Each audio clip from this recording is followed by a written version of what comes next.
Hi, Adina Jackson here again. I'm in my office today and I just wanted to do a quick book review. This is probably my 16th video of my 30 videos in 30 days challenge, and I just wanted to do this quick book review because I absolutely love this book. I have actually done a written article about this book before, but I really wanted to sort of show you the book and show you the different elements of the book, and you know, it's excellent. If you're somebody who actually wants to embark on a raw food diet, then this is perfect for you because it makes going on a raw food diet really easy. Whenever you hear people say they're on a raw food diet, you think, oh, what do they eat? Salads? And it kind of puts you off of actually trying to totally, you know, change your life and turn your life around in terms of changing your diet and actually making yourself feel healthier inside and out. But with books like this, it can really help you to just kind of change your mindset about going raw and changing your mindset about being vegan. And it's not all about being raw, but also this book can actually give you ideas of even how to make certain cooked foods, especially if you're like gluten sensitive or if you're sensitive to various products like soy and stuff like that. There's a lot of information in here. Okay, without further ado, this book is called Going Raw by Judita Wignall, and if you can see, what's Judita Wignall, Going Raw, and it is an amazing book. I bought it from a shop called Foyles in the UK, and it was £16.99. £16.99. It looks like in the US it's $24.99, $24.99.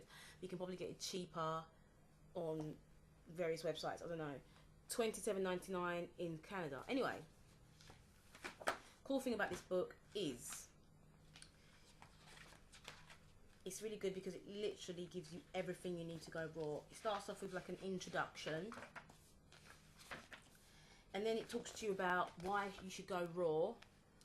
It's got some amazing pictures in it. I'm not going to show you every picture in the book, but it's got, the first section is called Rules of Raw Food, which basically tell you the raw food groups and the basic rules of going into a raw food diet, because there are various different things you need to bear in mind. For example, the temperature of the food, and what's considered raw and what's not considered raw, because some raw advocates say that honey is not raw and some say it is raw. You can get raw honey. Like, there's so many different kinds of conflicting arguments about raw food. Then it tells you the raw food groups, and then it tells you like the nutritional basics of actually going raw, and tells you about the dangers of cooked food. Like, it's not to say that you know, cooked food is completely evil, but it tells you about the dangers of various cooked foods, and talking about specifically processed foods. Like, a lot of the foods you buy in tins and in boxes are actually processed, because if they were to sit in their natural state, they would spoil. So they have to process them to keep them from spoiling by putting various chemicals in and stuff and heating them up to a really high temperature. It talks to you about raw nutrition. And then it goes into talking to you about the problems that come along with you know, eating a lot of soy food. So obviously soy is something that a lot of people in the vegan world actually do consume. Obviously tofu is very well known as being you know, as being a soy product, and soy sauce and things like that, but you can actually get gluten-free and wheat-free soy sauce and stuff in the form of tamari and namashayu and stuff like that too. Talks to you about the raw sources of calcium, the raw sources of iron, importance of B12, how raw, saying that like in terms of how far raw should you go, like 40% raw, 60% cooked, 60% raw, 40% cooked. You know, like you can actually say 50%. If you don't want to go all raw, you can actually just, you know, say I'm going to eat a lunch of just all salad and raw fruits, and then for dinner I'm going to have, or vice versa. So you can just switch it up if you really feel that you can't go fully raw. It tells you about going organic. It also all mentions about the cost and stuff, and how people some people get scared of going on a raw diet because of the fact that the cost, you know, might be too much for them to be able to afford, because a lot of organic foods are quite expensive. But it does sort of say to you that you should think about going to farmers markets and stuff, because farmers markets can actually be a lot cheaper than going to the supermarkets and the malls and stuff to buy your organic produce. Another really amazing thing about this book is that it tells you the tools and everything that you need to go raw. It tells you it gives you a list of the foods that you need. So it doesn't tell you it doesn't say you need to go out and buy every single item on this list. It tells you the basics of what you need and says, okay, you can swap and change. Like, for example, it says get some fresh garlic, some ginger, some turmeric. You can just say, okay, I'm just going to buy a few of those. It also tells you, like, get nuts and seeds and nut butters and salts, various salts and different types of oils.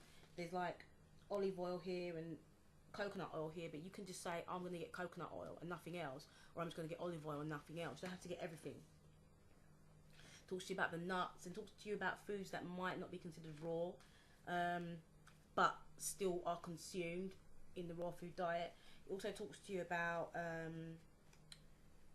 the tools that you're going to need. For example, a blender and, you know, various other tools and implements that you might need. Shows you how to use those products. It also tells you how to cut and how to slice things, and gives you the definitions of the different types of slicing methods and cutting methods. It's absolutely amazing, this book. It talks to you about mandolins and how you can use them to cut, and spiralizers, and then it sort of goes into telling you how you can soak your nuts and how you can sprout your own grains.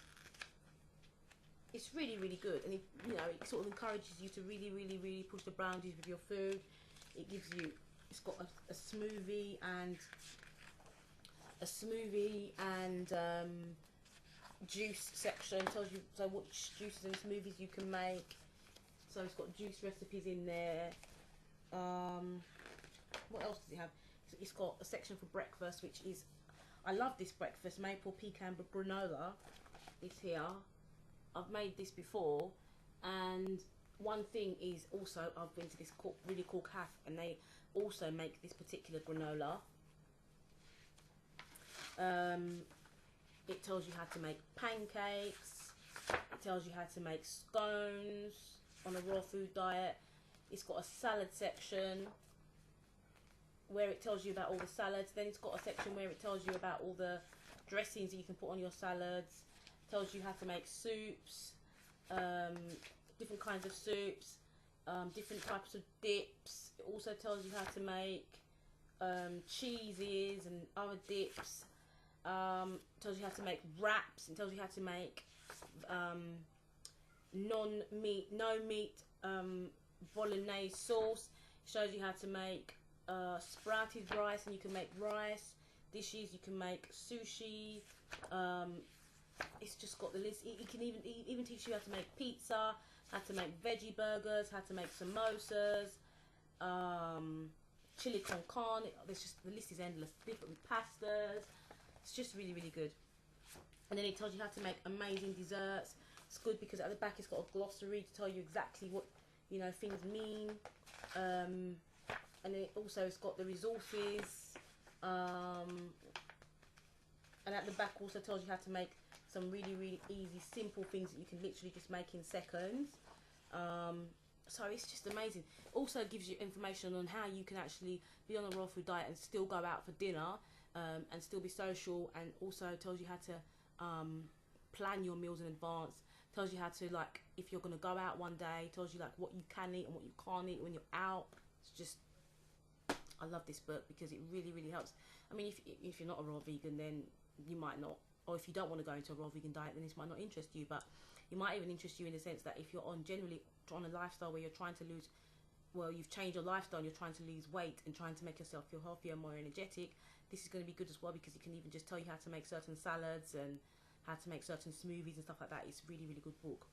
Once again, this is Going Raw by Judita Wignall. It is an amazing book. Check it out. Okay, thank you very much for watching my video. This is Adina Jackson.